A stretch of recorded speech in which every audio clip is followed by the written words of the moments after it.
This is a 2025 Ford F-150 and it already looks like this. The owner took it hunting, 3 branches went down both sides, bumper to bumper. Some of this will polish out, some of it won't.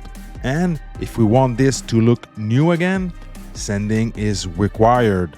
To fix this properly, it's going to take 32 different products and tools.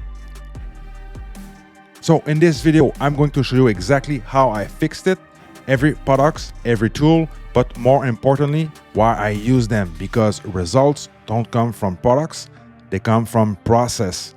Let's see if we can bring this truck back. This 2025 black F-150 went for hunting and paid the price. So in today's video, I'm going to show you my process, how I fixed it, and what I use, and more importantly, why. So the goal for this one is pretty simple. First, fix the 3 branch scratches on both sides, front to back, and then make the rest of the car look as new as possible and apply a ceramic coating. So I hope you're ready. Let's jump right into it.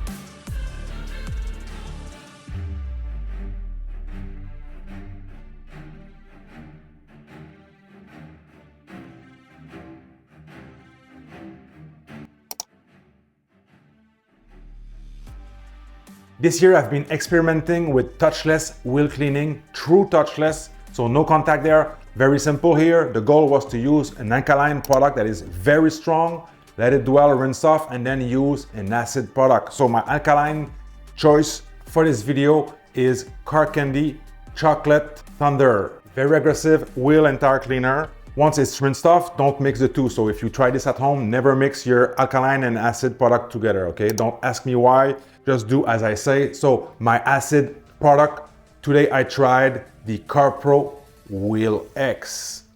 By the way, it worked wonderfully, being a fairly brand new car, and CarPro Wheel X is quite good, but has an horrendous scent. It was so bad, people at the front desk complained.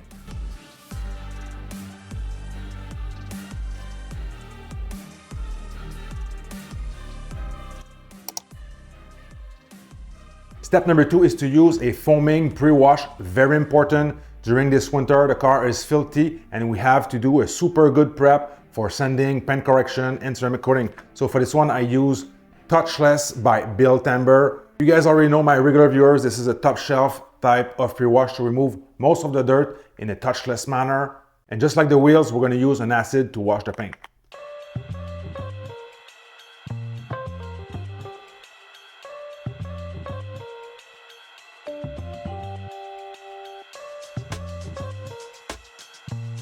Next up, after the alkaline pre-wash, I'm using an acidic soap. It's Kushimi Reactivation Car Shampoo. It's slick, it cleans well, it decontaminates the paint, and you'll see exactly why in a few minutes.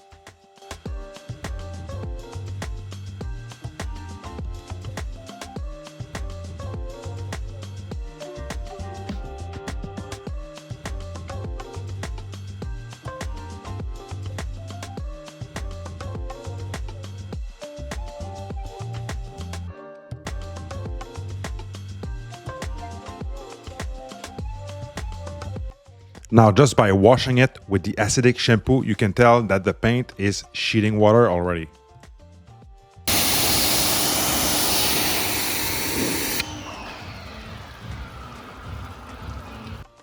To me, it's a clear sign that the paint is bare bone clean. The paint is not even dry and I can already tell the amount of scratches on the side of the bed.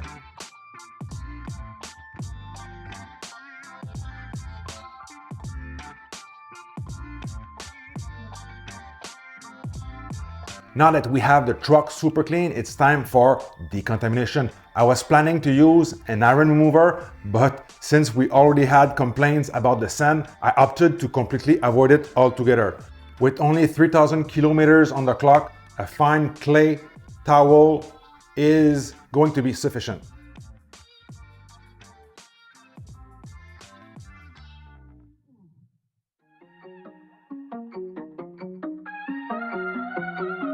Now it's time to dry, and for this I'm using the Ethos Max 2000 GSM X-Large microfiber drying towel. It's 30 by 40, it's Korean made, and it's triple layer twist loops.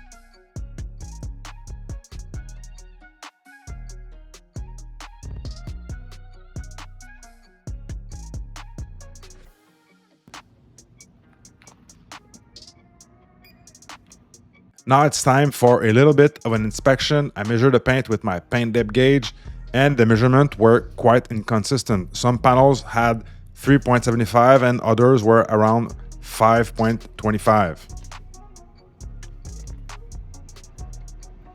I'm showing you only one side of the truck, but both sides were just that bad.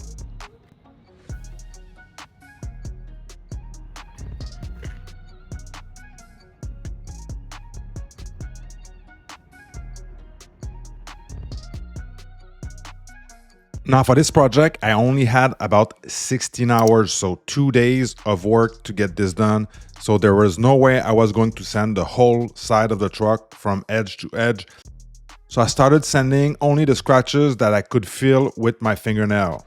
Now, if you have to do any type of sanding, I highly recommend that you check out the CarPro sanding disc. Those are excellent. They're easy to work with. They last quite a long time. They don't remove that much paint, and they are available in all the typical sanding grits. I actually prefer to use them dry instead of wet. By using them dry, you can see a lot better your scratches. You can see a lot more where you're at and what you are doing in general.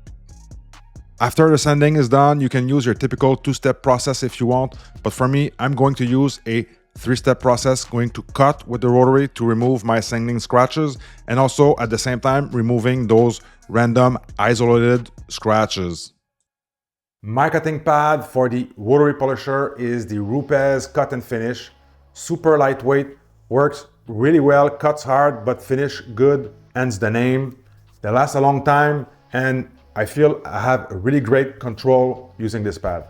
As far as my heavy cut cycles using the rotary, I was testing out in this one, the 3D ACA 500. I've worked with this before when it came out, so I'm testing it again. And I can say that I'm not the biggest fan, but many people that are doing heavy, intense paint correction love it. But more on that later. I'll have a video on heavy cut compounds.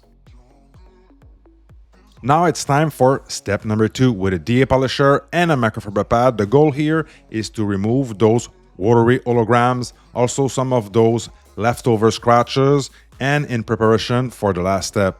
For my mid-step, I'm using the Grill's Garage microfiber pad. This is foam-backed. It cuts hard enough, but not too much. It's not a heavy cut style of pad. It just does what I need as a mid-step.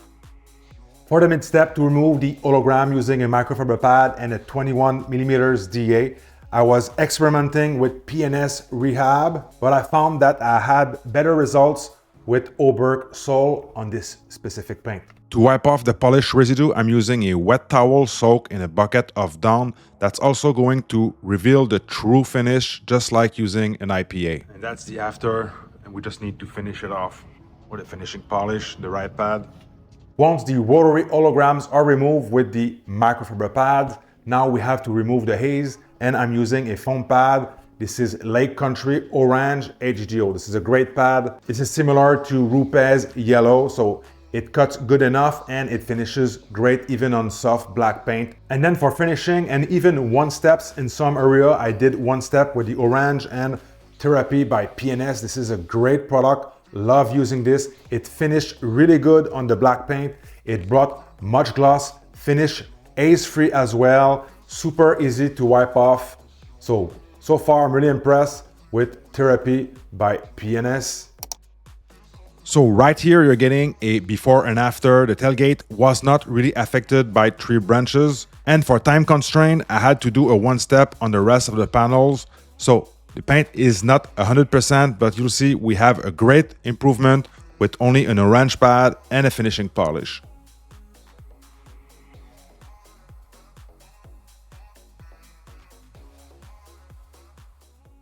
Now, if you're curious what I use to clean my pads during the polishing, I'm the type of guy who will switch pad after each panel. But other than that, after each pass, I will use a tire brush. This is a Tough Shine tire brush style. that I use to clean my microfiber pads, also my foam pads. And when it comes to wool pads and rotary, I like to use this Buff and Shine spur. This is a great tool to run across your pad. When I'm done polishing, I will always grab a towel and look for dirty areas, clean up after myself, and make sure the car is perfectly presentable. Now, after polishing the whole truck, time for ceramic coating the cherry on top. I'm using the DIY detail panel prep to clean the paint, remove polishing oils, residue, anything like that, to have a bare bone clean paint. And then we're gonna apply our ceramic coating. For this one, I choose to go with DIY detail 8 year for the longest durability. This is a daily driver. It's going to live outside as well. It's super easy to apply, super slick under your towel, leaves the paint also very slick. Another reason I like to use it is the 1 hour cure time. I can let the car go the same day. So for today's video, I want to put some more emphasis on ceramic coating towels.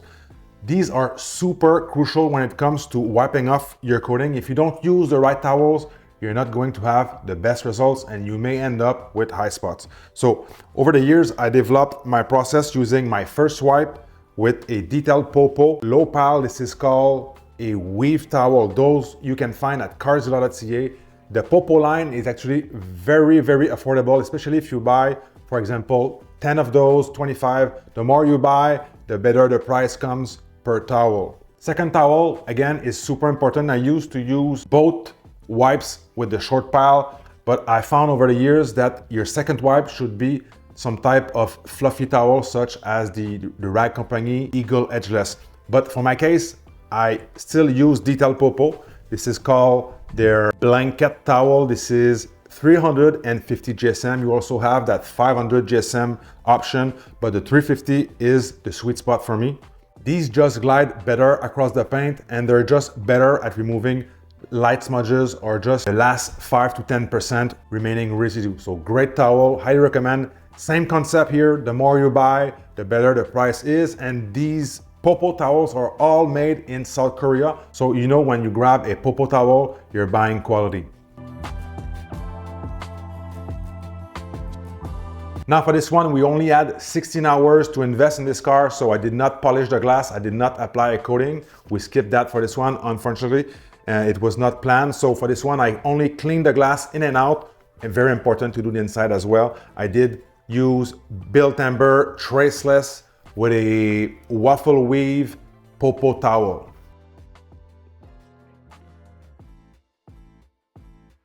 Now to have a deep black, rich, and protected rubber, I'm reaching for Armor Detail Supply Tire Plus. It's water-based, it has a nice bubble gum smell, and it just has that perfect semi-gloss type of look that I'm looking for.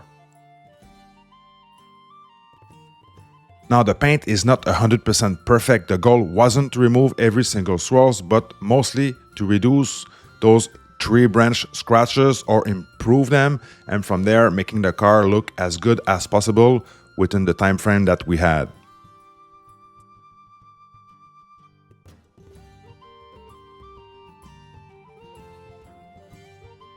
But overall, I was really happy with the results. The car looked stunning inside and also outside. It had that deep, wet black look. Earlier, I talked about my process. If you want to know my process to paint correct a heavily swirl and scratch brand new C8 Corvette, watch this video right here.